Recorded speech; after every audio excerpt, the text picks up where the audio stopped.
500 episode complete করা এটা তো মুখের কথা নয়, এবং এটা সম্পূর্ণভাবেই সম্ভব হয়েছে আমাদের দর্শক বন্ধুদের জন্য। তাদেরকে আমি সবার আগে ধন্যবাদ জানাবো। তাদের অফুরন্ত ভালোবাসার জন্যই কিন্তু আমরা এতটা পথ চলতে পেরেছি। তারা আমাদের এত ভালোবেসেছেন, এবং আমাদের গোটা টিম আমরা যেভাবে অক্লান্ত পরিশ্রম করেছি, প্রত্যেকটা সদস্য এবং প্রত্যেকে মানে ডিরেক্টর থেকে শুরু করে টেকনিশিয়ানরা এবং অ্যাক্টার্স টিম ভীষণ ভালো। এখানে পুরো মানে বলে না যে নিমফুলের পরিবার কিন্তু সত্যিই খুব হিট, কারণ পরিবারের মধ্যে এত সবার সাথে সবার বন্ডিং এত স্ট্রং। একটা কাজ তখনই ভালো হয় যখন প্রত্যেকের সাথে সেই বন্ডিংয়ের জায়গাটা তৈরি হয়, সেই জায়গায় আমরা পৌঁছতে পারি।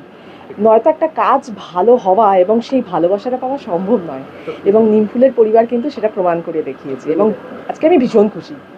সোনার সংসারে প্রচুর অ্যাওয়ার্ড লোকেদের থেকে মানে অন্য সিরিয়ালের থেকে ছিনিয়ে নিয়েছে তোমরা, সেই নিয়ে কতটা আপ্লুত? না, অবশ্যই